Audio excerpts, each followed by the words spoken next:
And welcome everyone to an exciting episode of The Energy That Surrounds Us. As you will notice, it's just me tonight with our lovely guest. Carla is on vacation with family matters right now, so she is missed, but she promises she will be back next week. So, with that being said, I turn the screen over to Amy Green, our special guest. Hello. Hello. So, one question I have for you to start out with is I have known you now for what, like a couple of years. I have never referred to you as the Ice Queen. Yes, yes, I am the Ice Queen. So, how did that start? Well, it's a couple of different reasons actually. I'm very cold natured. I love the cold. And then um I have a tendency I can be very cold hearted when I have to be. And so I kind of became known for that and may sound cold hearted, but at the same time I tell it like it is. I don't decorate anything. You want something sugar coated, go eat a donut. So that's that's just me. I gotta say, I love that analogy. Go get a donut. Yep, yep. I am the ice queen. So, you've been investigating for several years now. Oh yeah, yeah. I've been researching and studying for oh close to 30 years, and I've been investigating for over 20. So I've gotten the opportunity to investigate some really fascinating places, some well known, some private homes, cemeteries and things like that. So I've kind of covered a lot of different areas. I mean, I still have a bucket list. Don't get me wrong, but I've covered a lot of areas that are fascinating to me, whether they're well known or not. And my first group that I ever had was in the Dallas Fort Worth area, and that's how we got started investigating. Was we'd hear about a place that was rumored to be haunted, and we would call managers or owners or whatever and say, "Would you welcome a paranormal investigation in your facility?" And that just really kind of opened up doors for us. And then word of mouth, we got into some bigger places, and we got, people that would come to the investigations. They'd say, "Hey, would you come check out our house?" And so that's how we got started, and it just kind of grew from there. So, where would you say was your very first investigation that not public home wise? My very first investigation, hmm, my first overnight investigation that was probably the most significant in it. And anybody asks me what was your favorite, not favorite, but what was the most activity you ever had, was at the Granbury Opera House. This place is fascinating. If you haven't had a chance to go, you need to go. It is on my list. Yes, and I mean we had everything from um, full silhouettes sitting in an area of the balcony that was closed to the public. We've had, I mean, we had, was sitting with some of my investigators in one area of the balcony, and they were two rows above me, and I heard this noise coming from my left to my right side because I was facing them. And they had the theater chairs, that only fold down if you somebody pulls it down and sits in it. And we were sitting there, and I heard this noise, and I watched a whole row of these seats like flip down, like somebody was just took their hands and was flipping the seats down all the way down the row right in front of me. And then we set up our base camp on the stage, because it's still an active opera house, and they have troops that come in during the summer and things. And we had spotlights flashing onto the stage, and we're automatically thinking they're playing with the lights and everything, and they're like, those only come on in the booth that's up in that balcony that's locked. So we had a lot of different types of activity in this place, and that was my first overnight. We were actually the first group to get to over investigate it overnight, and that was my first overnight, and that was that was probably one of my favorites. I can see why. I'd kind of be like going, I don't know why we'd want to go to another place. This is it. We've seen it all. Yeah, exactly, exactly. But we have other places to go, and that's that's top of my list. Wow, that that is that would definitely be a go-to place. And Yeah. I'm kind of curious, as everybody always has a like, this is one of my top places to go to because it never disappoints. Uh huh. Which I know we can't guarantee, but we always, if we're honest, we have that one spot that we always get activity at. Mhm. Is Granbury one of those for you, or is It's one of them. Um, the other one is, and I still go out there, pretty regularly with my local group, and that's out at the Chalmette Battlefield, where they fought the Battle of New Orleans, and we whenever I'm out there, I mean, I've never been out there that we didn't get something, whether it be an EVP, whether it be a response on a ghost box, whether it be temperature changes.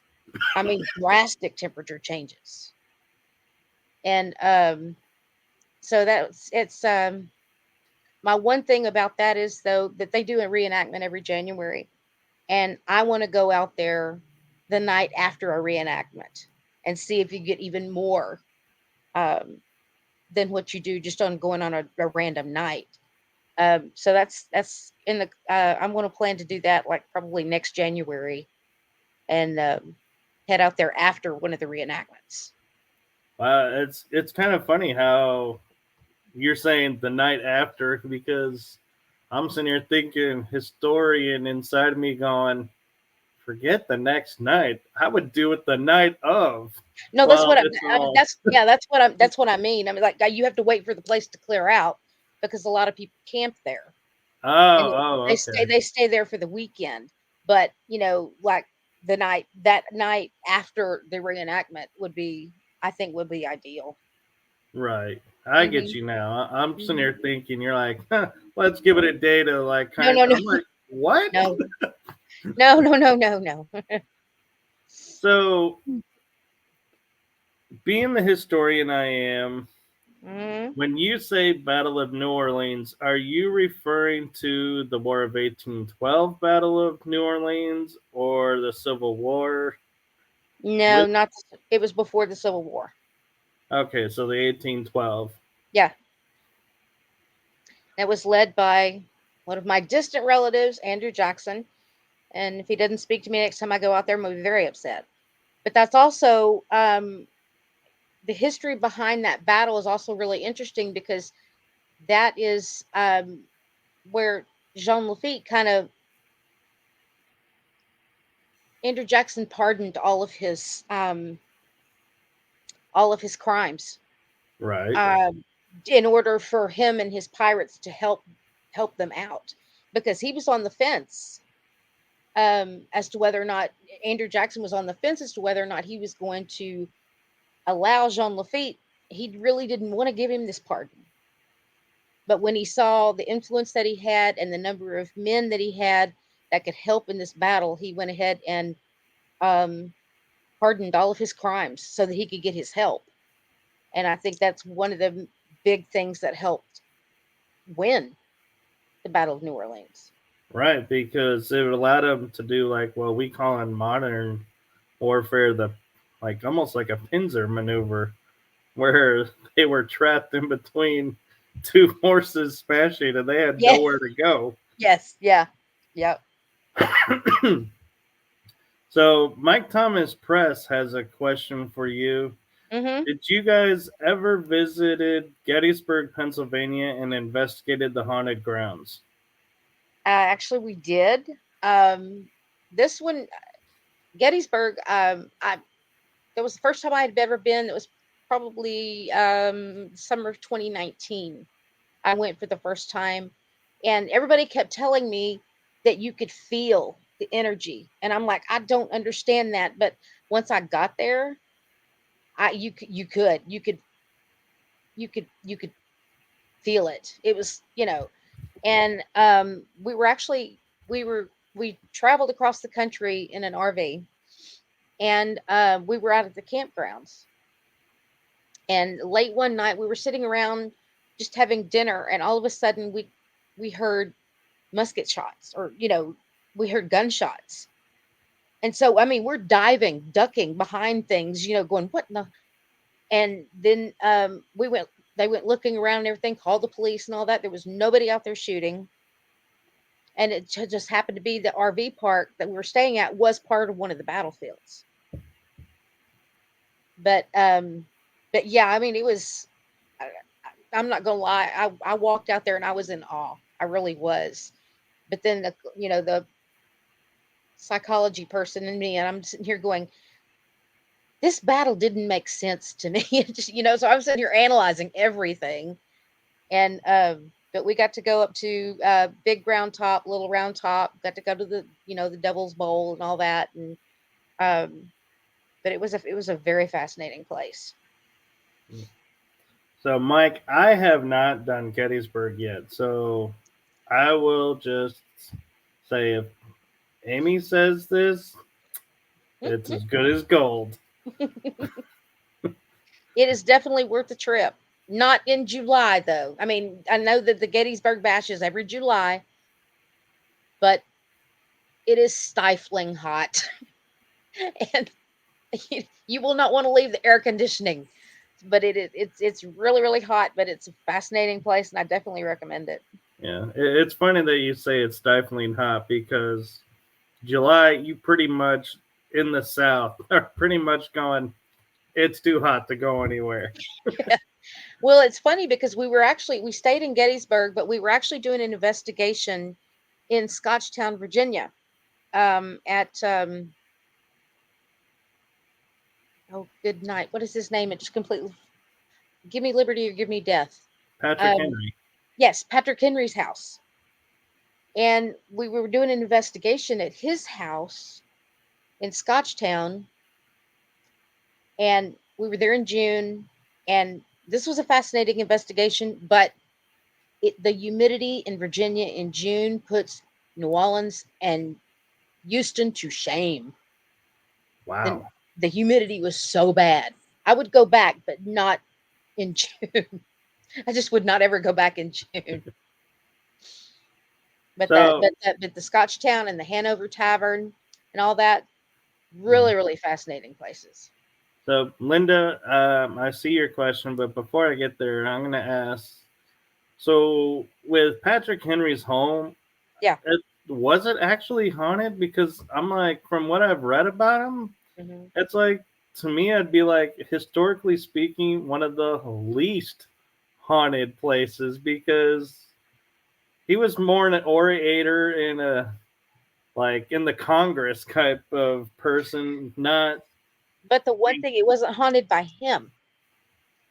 Um, the story goes that his first wife,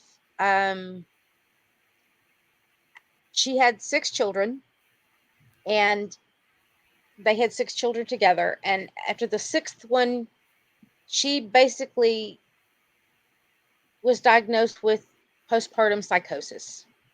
I can Well, understand that. she was a historical Andrea Yates. I'm sorry, she just was. Um, and so he went around to different sanitariums in the area, and he didn't feel that they would take care of her well enough. So he created a 3-room apartment in the basement of this house, and took her down there and locked her up down there, and she had her own set of slaves.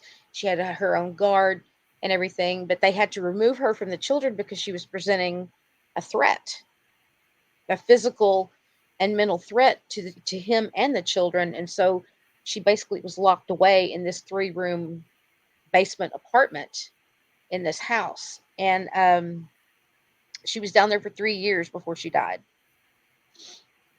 That So almost seems cruel, but at the same time, though, if he's saying the sanitariums yeah. would have been worse, then it seems Hmm. like he did the best he could. Yeah, because I mean, she had an entire staff that took care of her down. But the only thing is they had to keep her locked up. Yeah. And but it was a 3-bedroom, basically like a 3-room apartment. She had the kitchen area where the slaves worked and cooked the meals and everything, and then she had her own quarters, and then there was another room off to the side.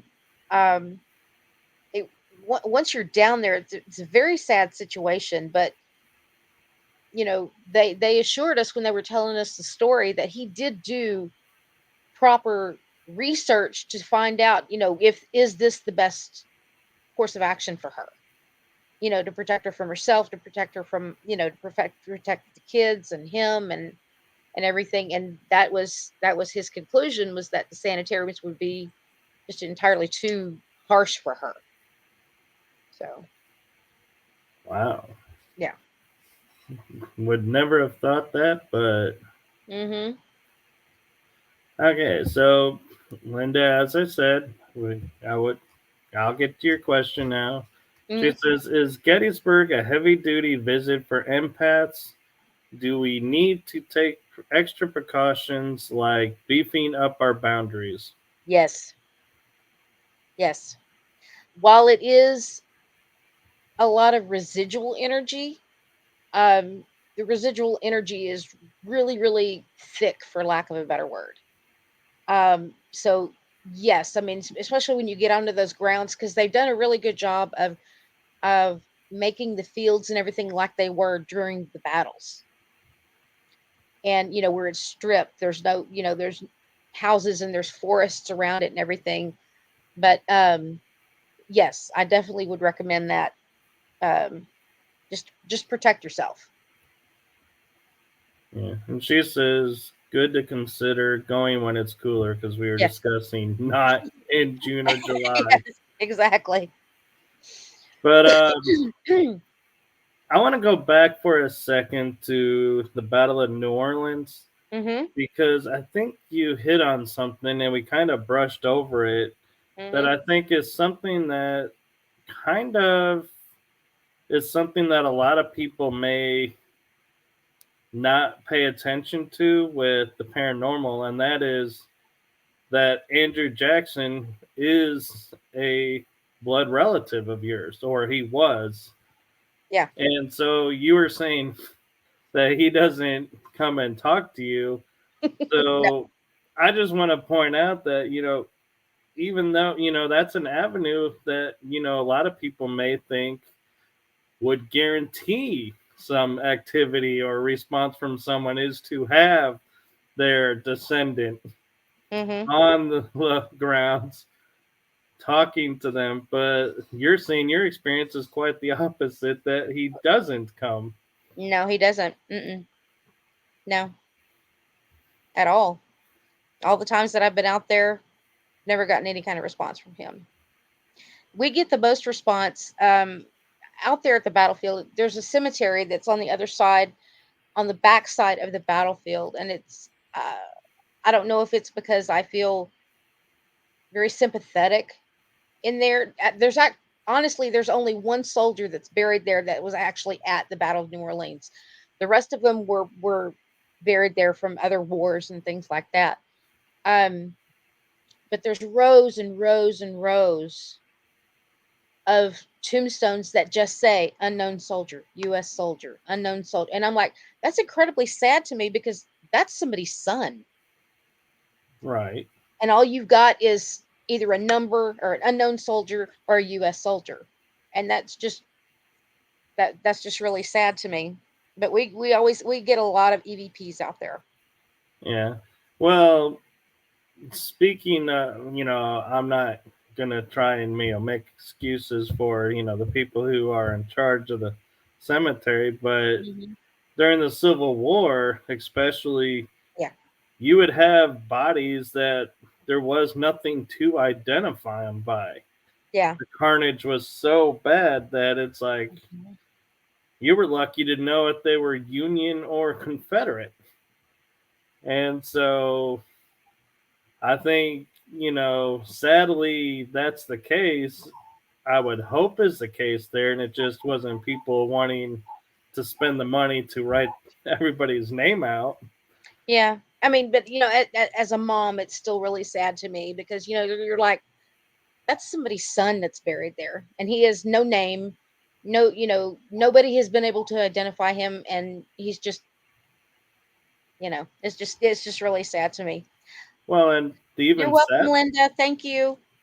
the even sadder thing too to think about is like someone in your situation, like if you were a descendant of somebody that's buried there, Yeah. how do you go and visit your ancestor's grave to pay homage to them when you don't know which one it is because nobody knows which one it is?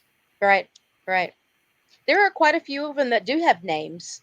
They're mostly officers, but I mean, they do have some that have names on them, but it's just the ones that don't have any names outnumber the others. Right. Hmm. Now, curious question also I just thought about is this is in Louisiana near Correct. New Orleans, right? Yes. Area. In St. So Bernard Parish. Hmm. when it floods, a lot of the graves disappeared into the Gulf. Yeah. So that could be another reason why the tombs say unknown is because they don't know who was put back in that spot because This is of true. the weather. Yeah, because Chalmette got hit. Besides Grand Isle, Chalmette probably got hit the hardest with Katrina. Besides Grand Isle, um, they were probably the second hardest hit from Katrina. Yeah. So even before Katrina, Yeah, because that is one thing about living here is that it's not a matter of if, it's a matter of when it's going to happen again. I mean, just because of our proximity to the Gulf. Um, but I mean, that's just the way that it is. But that's part of living here. right. I mean, and it's easy for people like, me being in Texas where we don't deal with flooding to joke about how the burial situations had to evolve in New Orleans and Louisiana because of the flooding. Hmm. To go, yeah, the reason everything's under concrete or in mausoleums is because you'd be eating breakfast and grandma'd be floating by because of the flooding rains. Yep. And I mean, we laugh about that, but that was reality. Yeah. They really saw the caskets and the bodies floating by because Yeah. They the did. cemeteries flooded out. And I have I so, have I have friends who were here for it, and they've told me stories. And I wasn't here for Katrina. I was here in February before Katrina, and then I didn't come back until about 2 years after Katrina. So yeah. So, I mean, Louisiana is one of the weird spots of when you see stuff that says unknown, it could be weather or it could be the condition of the body when it hmm. was found. So, yeah. So Linda commented that would be quite a job for a medium to read the gravesite to find the name. It would be a great service to the families to Hmm. be able to update the grave markers. I would love it if somebody could do that. That would be huge. I think that would be if I were a medium or sensitive or anything like that, I would that would be the first place I would go and try and do that for those families.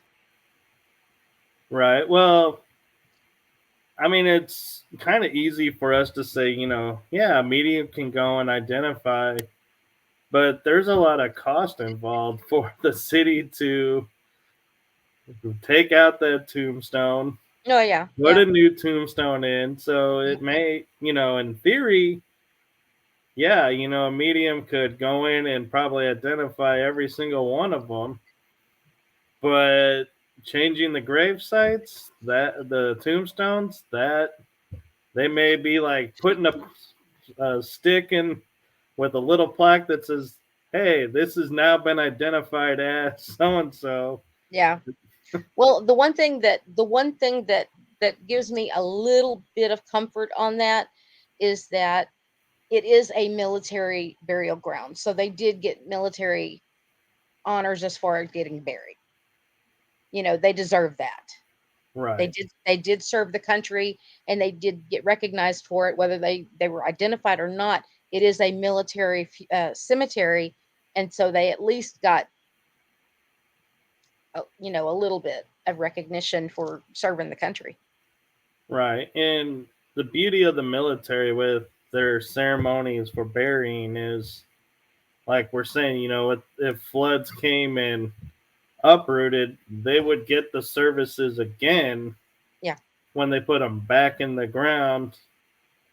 And so it's, yeah, that's one of the benefits of, the niceness of our military is, like you're saying, the respect. And it's not a one time shot of, yeah, we paid honors to them the first time. We're sorry Mother Nature uprooted them, but all right.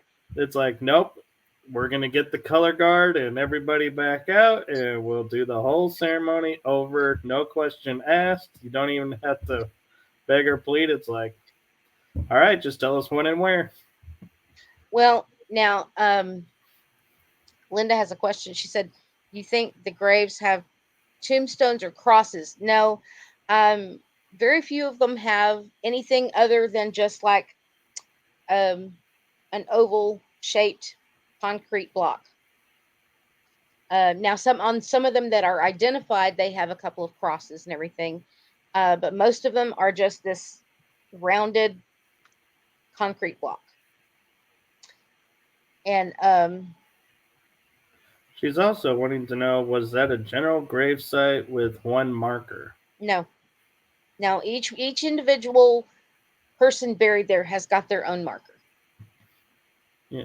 One thing I will say with Texas, and I don't know if other states do this, is I have noticed when I go like Jefferson and look at some of the cemeteries there and some of them in the really small towns, is they may have the tombstone for someone, but in front by their feet is a plaque that says this person was a private in the Texas Revolutionary War, or this person was a corporal with the U.S. Navy in World War II.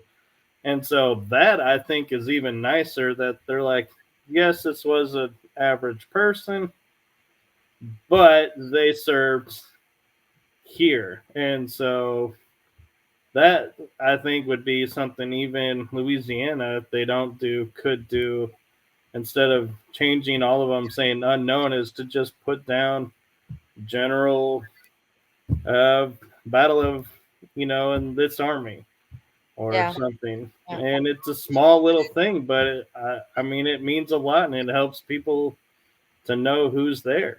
Mhm. Mhm. Yeah. She says that's good to know each one had a marker. Yeah. Definitely. That's it. I think it would be even more of, I don't want to say insult, but you know, completely disregarding their service to this country if they had made one big marker and said all of these are unknown soldiers or US soldiers. I think it's great that they actually made individual, headstones for each of them. So, Right. And culturally speaking, I know I may get some hit for this comment coming, but that's from a generation. Honestly, I don't care if they do. But I personally like how you go there and it'll say during the Civil War, it'll be like, this person was a colonel of the U.S. Union Army, or this person was a private in the Confederate States of America. Right. I think that's important to know because both sides were serving our country. Mm-hmm. It was a time frame where unfortunately both sides had different opinions. They Right. couldn't resolve it, ended up into a war, Mm-hmm. but they were still at heart Americans. Yeah. Yeah. And And so there were more lost in the Civil War than there were in World War One or two, I know, and the sad reality and is Vietnam and Korea, I think. I don't know about Vietnam, but I know Korea. Mm-hmm. Vietnam Yeah. may be close. Yeah. But I mean, paranormally speaking, we Mhm. assume battlefields would be the worst and the most active. But Mm, actually, I would tend to say if I was on a battlefield, I'd want to go to the hospital yeah. because that's where the trauma really sets in. Because when you're on the battlefield, your adrenaline's pumping and you're like, you'll just like snap to and come back to reality and be like, why am I in this tent? And why does my arm hurt? Right. Whereas on the battlefield, you're just like, hey, someone's shooting at me. I'm shooting back. I don't care if I'm missing a limb. I've got I'm a not job to do. dying here. I've got a job to do. Yeah. So, how many battlefields have you investigated?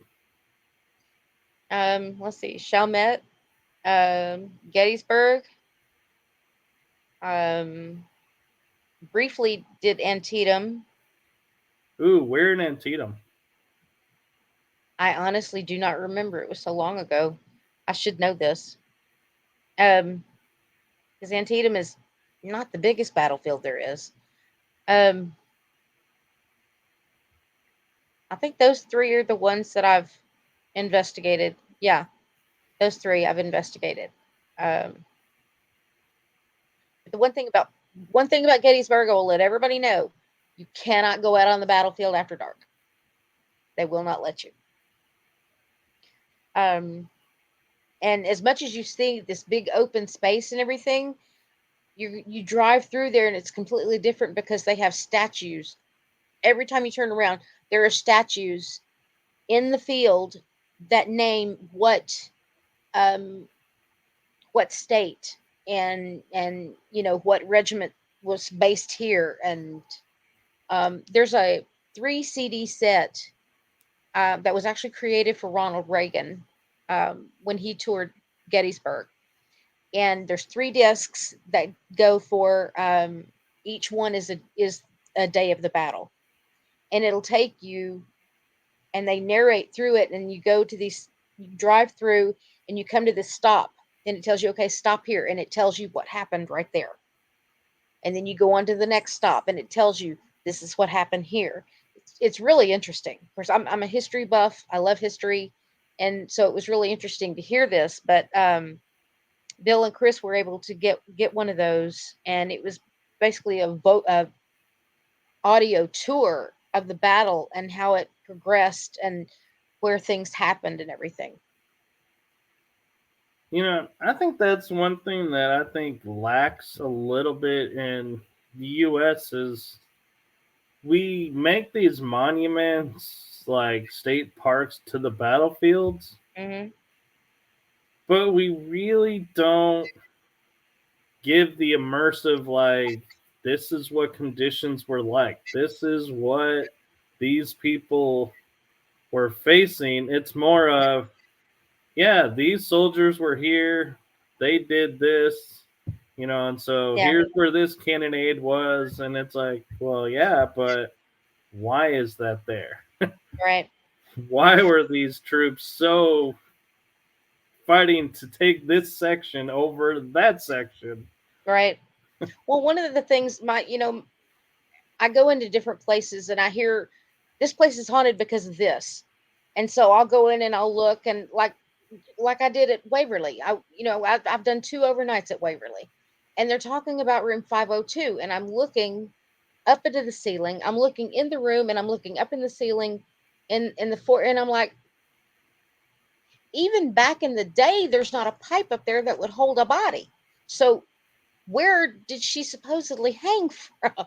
And I'm like, but I did the same thing at Gettysburg, and I'm like, all of these men that fought in this battle were hunters. That's what you did back then. You hunt for food and Right. and all this.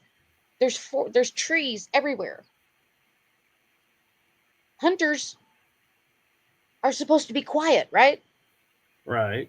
Hide in the tree, find you a hide in a tree, something like, why in the world would you send a whole bunch of men running up a bare hill that had no trees or anything, yelling and screaming?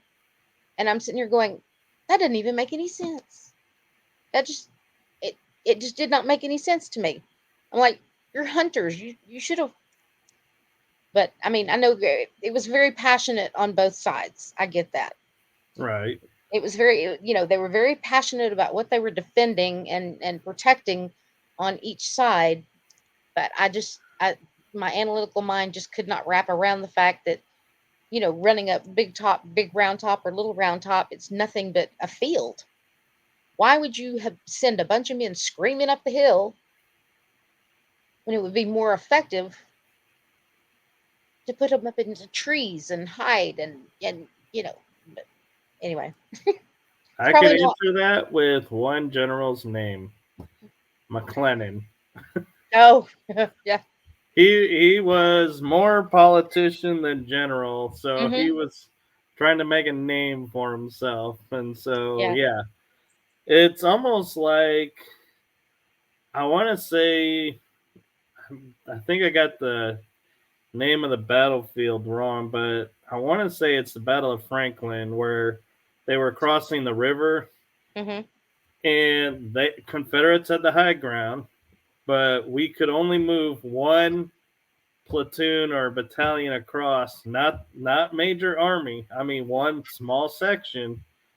And the general on the Union side was, well, you boys go take that. We'll send, and when the next group comes across, they'll back you up, and we'll eventually get the whole army there. Well, meanwhile, these people are behind a stone wall, cutting you down Right. because there's nowhere to hide. It's open field, and you're like, by the time the next group comes up, half of them are gone. It's like, what were you thinking? I mean, if you're gonna attempt an open field, at least have your full army there, cannon at the ready. But the Yes. cannon wasn't even ready to open fire. It was like, what was the rush? It's like, you know, what would have made what difference would it have made to wait like another half hour, an hour to get more people on the side to where you have a better shot of taking, you could overrun them by having more people in theory. But yeah, it's like that whole there are several wars in the Civil War that it's like defy logic of why they happen, where they happen. Right. Yes, yes, Linda. They were farmlands before the battles. Yes.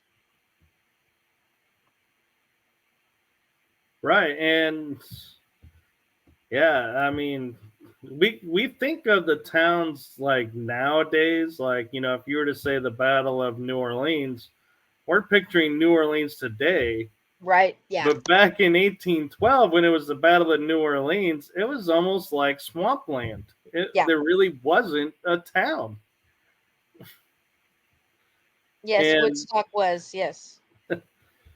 so I think that's another thing too is a lot of people when they go and investigate like the battlefields is they don't look at them from the landscape of what year was this go and what did it look like then. Right. Now like Vicksburg though, I went through the battlefield tour there and had a paranormal experience there. Hmm. But I think the reason why that is more active, in my opinion, than most is the town embraces its, like, this is what it was like. And Mhm. it tells you these homes were here during the war. And so it's like you start to be able to take a picture of, okay, so there was like maybe six plantations on this one road, Mhm. where now you see like 30 homes. And so it's like you start to get a grasp of how open this land was and how wide that siege line had to be to encompass it versus today. And it sort of makes more sense when you see the layout of the cannons and where armies clashed, because you realized, yeah, this was, you're catching someone from possibly escaping the town to go get reinforcements. Mhm. If you ever get the chance, you go to go in that area and everything, you need to go to Beauvoir, which was uh, President. Why does this name keeps escaping me? President of the Confederate States. Jefferson Davis. Yes, Beauvoir. That's his house. His house is really interesting. I actually attended a con there a few years ago. But and they've got it set up like a museum now. But that was his house, and that's that. I mean, it's pretty much. I mean, it's updated, obviously, with electricity and everything, but it's pretty much like it was. And I'm sure all of the, all the land that he had, some of it is still around the house, but a lot of it has been, bought, sold off, and new houses built and everything. But yeah, Right. if you ever get the chance, you should go to Beauvoir. Yeah, it's almost like the Alamo in San Antonio. It was a massive structure, but all that's left is one little church, and everyone looks like, how did 300 some people stand in here? And it's like they weren't standing in here. They Mm-mm. were like maybe 6 street blocks. Yeah. Yep. So Linda's asking, and I'm going to ask a question on the back of this question is, so did you read the book series starting with Outlander? No. And I'm going to preface that also with the question of, have you ever investigated outside of the US? Mm, not yet. Not yet. My ideal is a monastery in northern Italy. Um, and then, of course, you have Scotland and Ireland, and because I'm like 82% Irish, so of course I want to go visit, Ireland and all that. And there's there's so much there's so much history and everything, and but a lot of that is going to be very, in my opinion, I could be completely wrong.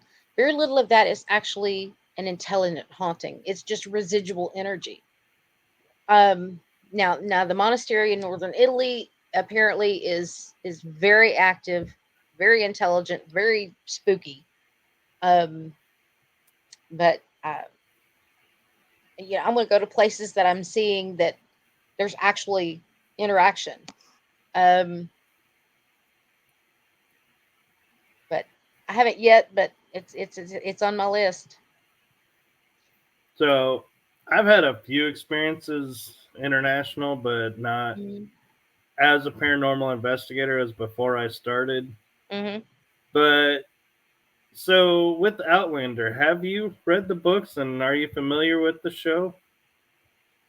All I know is that didn't it take place in Scotland? So it starts out in Scotland, but right now they're in the Carolinas and it's pre-Revolutionary War time. It's like they're Okay. starting to get the colonies are getting their feathers ruffled and starting to talk about rebellion. And so I think the upcoming season is supposed to be more of the either rebellion have started or is going to start, and what part that the characters took place in there. I have a bad habit of I don't watch things I have to keep up with. I just it's hard for me to keep up with things like that. So, but I mean, it's the history is really interesting, and my housemate is very much into that. Um, only other thing that I know about Outlander was one of the guys that was on the show um, was at the last Comic Con here in New Orleans back in January. Um, and I saw him in passing walking to my office. Um, but that's about all I know about it, really. Yeah. So Linda comments, Diana Gabaldon. I'm probably butchering that last name. Gabaldon. That's as many attempts I'm going to make at that. Took the characters from Outlander in Scotland and eventually sailed them over to America. There was talk of fighting going on from the trees. Mm-hmm. And so, and they do have the Indian skirmishes and them trying to make peace with the Indians as well. Um, she says Diana started out as a scientist and took her researching abilities into writing. Enjoy her writing very much. If Now, she's writing in detail about all this other stuff, then she's obviously very talented. So. well, and the one thing I will say that for the fans of Outlander, if you like in your situation, you don't want to keep up with the show. Mm-hmm. Each show is one book. Oh, So one season, one book. So I think we're getting into season 7 now, and so I think there's 9 books. oh wow. Okay. So I mean, you could theoretically just read the books whenever you want it and be like, okay, you don't even need to watch the show. Or from what I understand is if you don't want to take the time to read the books, is you could always catch the show on replay, because I think they try to keep as close to the book as they can. Hmm. I watch a lot of I watch very little regular TV. I watch a lot of true crime. A lot of watch a lot of things like that. And it's interesting. We're getting into different subjects and everything, but I've recently gotten into these two shows that I've watched about Bigfoot. And I've never really paid attention to Bigfoot and that sort of thing until about 3 years ago when I was in Ohio and I heard it 3 times. And Wait, you heard a Bigfoot 3 times? mm-hmm. And it Walking turned or howling? howling. And it turned out that the week before we got there, a woman actually saw one in the woods next to the place that we were. So, but that's the extent of my TV is like basically true crime and trying to investigating different places and um I don't usually don't watch too many paranormal shows. Um, Right. uh, if I do, it's just like to get ideas of places to go. Um, so, Well, the interesting thing why I think Outlander came up mm, is because there is, I don't think it's by Inverness, but there is a circle of stones mm-hmm, that are by legend in Scotland that have magical powers to them. And so the idea is this lady from the 1940s who was a nurse, mm-hmm, was married, goes and gets called by music, I think it is, to the stones. And when she touches the stones, she's transported to like the 1730s, 1740s mm-hmm. Scotland. Right. And she doesn't figure out how to come back, until, without spoiling much for the show, is she does figure out how to travel back and forth. But I think that's the paranormal aspect that kind of catches everybody's attention is she's able to live a life in both timelines. Mm-hmm. Okay. And So it's so more it than just it's more than just a time slip. right. Yeah.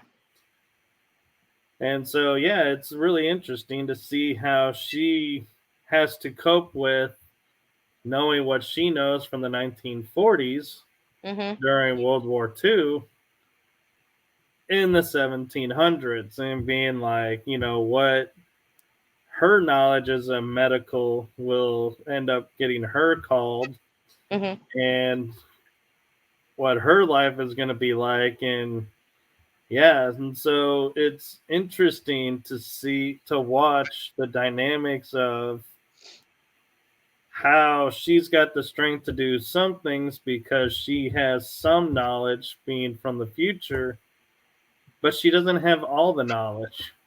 So Right. it's like she does kind of make some mistakes. So it's a really interesting show actually Hmm. to see how well written it is. I mean, it is, and it's on Stars, and so it's not like some of those shows like the local networks will do where it's like, yeah, so and so does this, okay, yeah, and then every week like Quantum Leap. It's not one Mm-hmm. of those where he jumps all the time into something else. Right. It's a whole life that she builds in both timelines. Hmm. Yeah, that takes creativity to be able to write like that. Yeah. Yeah. So you might want to check it out. I might try that. Yeah, because I know that my housemate watches it and she's seen everything and she has everything and that has to do with Outlander and everything. So I may have to check that out. Yeah, and the one thing that's interesting too about Outlander is season 6 got cut short because of COVID. And so they apologized for it and filmed like, I think it was like 4 or 5 episodes Mm-hmm. when they started being able to again and said, hey, we're going to quickly launch, these. And yes, we're going to come back for more seasons. And they kept the fans informed. And because they couldn't film Outlander, two of the main characters that were the head guys in the beginning of Outlander, one stays, one doesn't, Mm-hmm. started going to different places around Scotland on through a motor van, and I think the show was called Men with the Kilts or something, Men with Kilts. Okay. But it was like a way that you could tie in and be like, hey, we can't do the show, but we can do this to Mm-hmm. remind you we're still working on the show, but we can't do the show, but we'll give you this snippet into, what our characters would feel like in today's time almost. So it was a little bit of fun. Hmm. I Linda remember seeing. said, I remember seeing. I remember seeing. Shows on haunted Scotland and everything. And you're talking about the magical stones, and it automatically takes me to the fairies. And there is a castle in Scotland that has supposedly they made an agreement. The fairy girl was able to marry the prince and everything for like 20 years, but that was it. Then after 20 years, she had to go back. And supposedly in this castle, there is the fairy flag hanging in it. The flag that was presented to the lord of the castle by the fairy king or leader or whatever, and it's hanging in a frame on the wall. And I always thought that was really interesting because I mean that they've would be, yeah, I'm not that I would be don't cool. yeah. I was trying to remember. Hold on, I was trying to remember the name of the castle. Um, Well, we're approaching our hour while you look that up. Are you okay to go a little longer or do you need to go? um, maybe maybe a little, not a whole lot. Yeah, I'm not talking another hour, but no, just a few minutes to answer some questions. Sure. So Linda's asking, is that castle in Scotland? Yes, we're looking up the name of it. And she also says, thank you, Michael, for catching up with the paranormal tie in to Outlander. You're welcome. And she says, the other reason the show is not on Prime TV is they have realistic scenes. It is X rated. Yes, they do have quite a lot of style of, you know how like Saving Private Ryan came out and they said this is going to show the true horrors of war. Well, Outlander shows the true horrors of what life was like and what could happen to you Hmm. during there, like being whipped or raped. They don't hold back. They show it. This is going to be at Dunvegan Castle in Scotland. Dunvegan? Yep, Dunvegan, Dunvegan Castle. I'll have to put that one on my list because Yeah. that would be pretty cool to come up with. Mm-hmm. Mm-hmm. So, what is coming up for you? Do you have any events coming up that you want to promote or you're going to be attending? Well, I'm going to be. I actually just started working with Bloody Mary on a project. She has actually leased. Where Marie Laveau's original house was torn down, and the one that exists, that is in its place right now, was actually built in 1902. But she's leased it for a year, and she wants to do some events there. Um, and so I'm helping her with that. She's maybe down the line she can get people, pay people to come in, but for right now, she's hoping to get some people that are already coming to town, and if they want to come into the house and do readings, or if they want to set up their books for sale or something like that. um but it's actually right next door to um Marie Laveau's boarding house that has been converted into a B&B, or actually it's a hotel because every room has its own bathroom. So I'm working with her on that, and then of course I still help her with the tours. I still help her with the ghost hunts. Um, this year, because of my illness last year, um, I'm kind of limited on when I can travel. Um, but I'm hoping in it's either September or November. I can't remember. Going to Mass Paracon, that's hosted by Sam Baltrusis. If you ever get the chance to go to one of his cons, you need to go because Sam is so awesome. I love Sam. And then I think we're going to be going in October to Vulture City Paracon, which is hosted by Jay and Marie Yates, and it's done in Vulture City. It's an old mining town. And that's in Nevada. Nope, that's in Arizona. Oh, Arizona? I thought it was Yep. Nevada. Nope, it's right outside of Wickenburg, Arizona. Okay. And so I haven't. People keep yelling at me because every time I go to a con, I end up on the East Coast, and everybody's wanting me to go to the West Coast, and I'm like, okay, okay, okay. So I'm having to try and get out to the West Coast a little bit. Um, so I've got those two cons planned, and trying to help Bloody Mary get this project off the ground right now. So if any other if any others pop up um, that I am able to go to, I will go. Um, you're welcome, Linda. Um, uh, I'll go, but um, after my two surgeries last year, this year is going to be pretty slim for me. I've got to plan carefully. Right. So, And again, I'm glad you pulled through because me too, me too. we're It was so it so was not everybody fun, but knows. it was okay. Do Yeah, I? I was gonna say so everyone knows we're good friends. So I was talking to her while this was going on, so that I knew about that, Mm-hmm. but I don't bring up stuff like that because that's personal. So that's why when she brought it up, I was like, yes, I was aware, and that's why I'm not pushing like you need to go do this, you need to go do that. Yeah, yeah. Um, but right now it's been a while since I've been on investigation, so I'm kind of going through withdrawal, and so I need to go soon. That So I'm is the worst withdrawal. It is.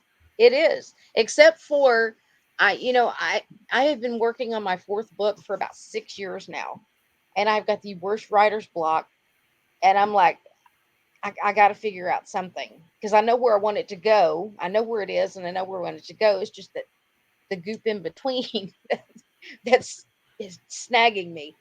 But Yeah, you would think with me being um, laid up as much as I have been, and then working as much as I have been, I would draw some energy to do that somehow. But um, I'll get back to it.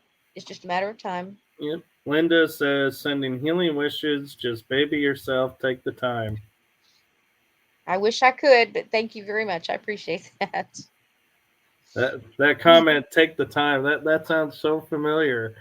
Yeah, yeah, it does. Because I mean, after my second surgery, exactly 2 weeks later, I went back to work, and so that was a challenge. Yep. Uh, yeah, but I remember talking to you about it, going, "Are you sure you're ready? Are you yes, sure you did. you don't Yes, you want to did. take the time to heal?" You got onto me several times. Yes, you did. But but then, I but then I trust had you enough that if you say you're ready, I'm gonna take you at your word and say, "Okay, you're ready." but I did get the opportunity to go, getting everything back in order and everything. I did get the opportunity um, that I'm also working at the World War II Museum, which is fascinating. If you ever come to New Orleans, stay off Bourbon Street.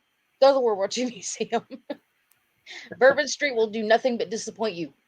Um, but yeah, working at the World War II Museum has given me a whole other respect for the military and those who serve in the military and feeling passionate about that. So, Awesome.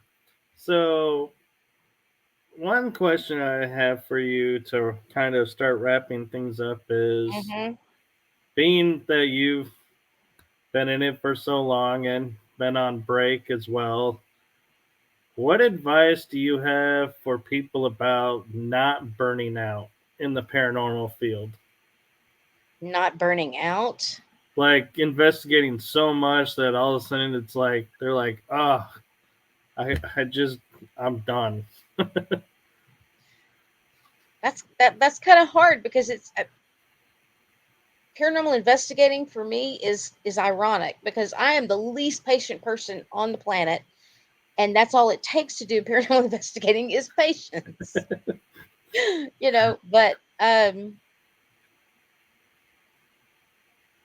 keep researching different locations and go to places that excite you. The information that you have, it excites you, um and don't that's one thing I think that frustrates a lot of people, burns people out a lot, is that they do watch the TV shows and things don't happen in rapid succession like that in real life.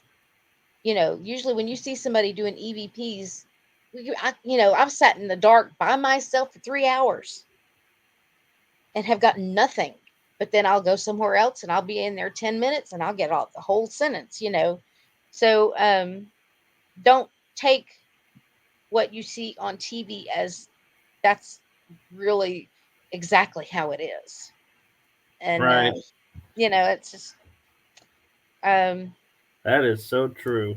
yeah, it's not a good idea because like people go for the first time and when you say it out loud, you go, dang, that does sound boring. Okay, go sit in this room in the dark for 2 hours with a tape recorder and just ask questions.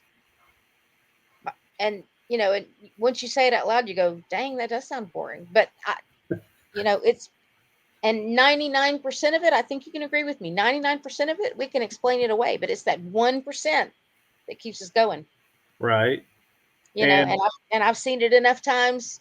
I've seen the 1% enough times that it's kept me going for almost 30 years now. And I believe in it, and that, oh, pay attention to your feelings. Yeah, I agree, Linda. I agree with you. yeah, Um, one of the things that I have learned, I have watched some of these shows, and occasionally, and I'm going. They ask, "Can you do this again?" And I think you and I've had this conversation, Michael. I said, "Can you do this again?" Well, they obviously can, or they wouldn't have done it the first time. The question is, will they? Will they do it again? That's the question to ask them. Will you do this again? right. And I Because think, yeah, and as we talk, I sometimes take the stance of you're right, and sometimes I'll be like, well, it took a lot of energy for them to do it the first time. Do they have enough energy to do it a second time? Is why I would say, can you? But yeah, it's like that's one of the things in our field is because we don't know what conditions are like for them. right, And we have to watch how we phrase our questions because we could be insulting the spirit and they're going to be like, you know what? If you think I'm not able to do this again, I'm out. I'm not. You're like, hey, I'm not a show pony. I'll do it whenever I want to, not when you tell me to. You know. Right. So you've got to speak to them like you would want to be spoken to, and I take that stance on it. Because asking me, can you do something or will you do something? That's two totally different things.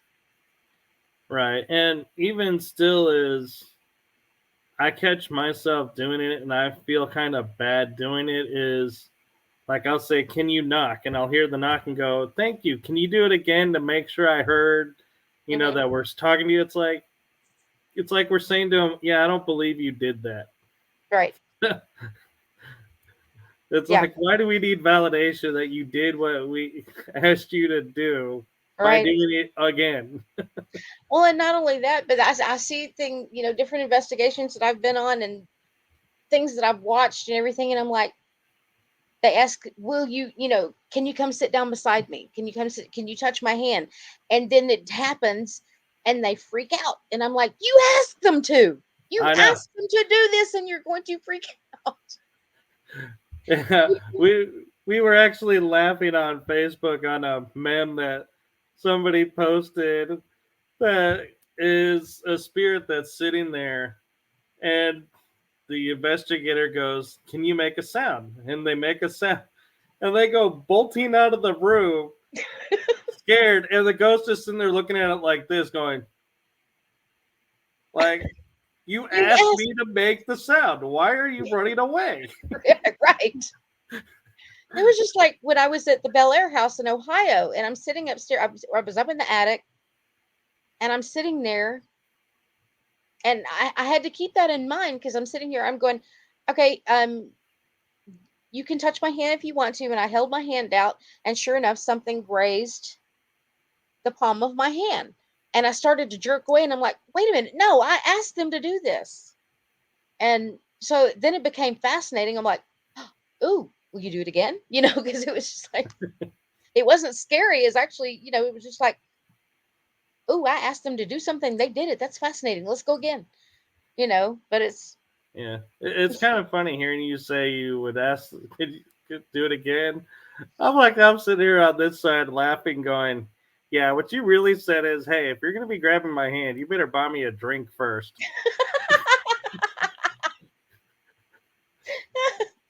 you know me too well. Uh, Yeah. Oh, oh that's yeah. another place you should go check out. Is Oh Bel Air House in Bel Air, Ohio. That place is very, very next level. yeah. So Linda says our own personal transformation totally supports communicating with spirits and ghosts. Mm-hmm. Yeah. Yeah. Yeah. I communicate on investigations. Like I said, I'm not sensitive or psychic in any way, shape, or form, but I'm still going to speak with them, speak with them, not to them, speak with them and communicate like I would want to be communicated with. Yeah. Because I And mean, at the end of the day, this was a living person at one time. right. And the funny thing about you and I is we have a similar investigation style of we'll start off in a group and then we'll go off and do our own thing. And we're Yes. like, I remember investigating with you at one location, and I'm like, I went off and did my thing, you went off and did your thing, and then it's like we turn around and we're like, wait, where did you go? Yes. And it's like it's so funny because we're constantly saying to people, don't investigate by yourself, and then Hmm. it's like we go off and investigate by ourselves. Oh yeah. Oh yeah. Yeah. Because it tends to, if there are too many people around, I'm like, people need to stop talking. I'm trying to do this. I'll stop talking, and then I'll go off, and be quiet and do my thing off on my own. But yeah, you're right. I'm a hypocrite in that way.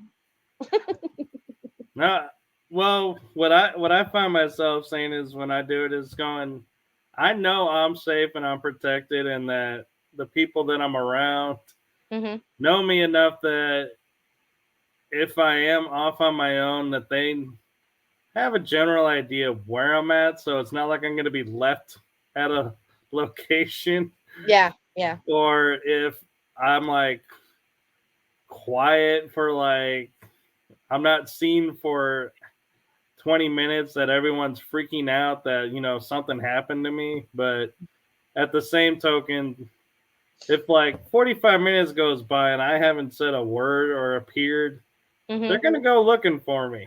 Hmm. Yeah. Yeah. That's the Oh, level of I've trust done we have. that. I've done that, like at that old the hospital in Mineral Wells. You went off on your own, and I went off on my own, and then we go looking for each other. Go, Michael, where'd you go? Amy, where'd you Yeah, go? I know. We were like, I wanted to tell you about this experience. And you're like, I had this experience. And we're like, we finally caught up with each other. We're like, yeah, we had these experiences, but yeah, it's probably gone now. Hey, but at least we had a good time, Yep. and we got to investigate a really cool place. I'm Yeah. good with that. So, real quick, and we'll start wrapping up. Linda says, I noticed that first responders have the kind of patience that we can practice. They are our first teachers of patience, if not our loved ones. Lots of laughs. That Hmm. is true sometimes. Sometimes I think first responders are responding in panic mode a little bit to make sure everything goes on. So they're not always patient, but they are more patient than most. I will say that. Hmm. And then she says, just tell him, Amy. Wow, Linda's starting to get to know me well. Michael's lost. Where is he? I have heard that so many times. I know you're not lost. You just wandered off on your own, and we'll find you eventually. Well, what's funny is sometimes I may be like on the other side of like a tree line, and I'll be like, all of a sudden I'll hear, "Oh man, we lost Michael," and I'm like, "I'm right here. I know where I am. I'm not lost." I know where I am. No. Okay. Well, does anybody else have any other questions? Because I'm gonna wrap this up. I have to be at work at 4:30 in the morning. So Yep. So I want to say thank you for coming on. thank you for inviting me. I appreciate it. Yeah. And thank you to Linda and everybody else in the chat group. Mm-hmm. And as I promised to a lot of people, if you keep up with TikTok and some other posts, that I had a surprise for this episode. I know a lot of you probably figured I had forgotten because I didn't mention it in the beginning, but the surprise is for the ending of the show. So we have a new style to end. We're going to try out tonight. So let me know what you all think. And without further ado, here we go. You have just listened to the energy that surrounds us with your hosts, Michael Koff and Carla Norris. Be sure to tune in next week for our next episode.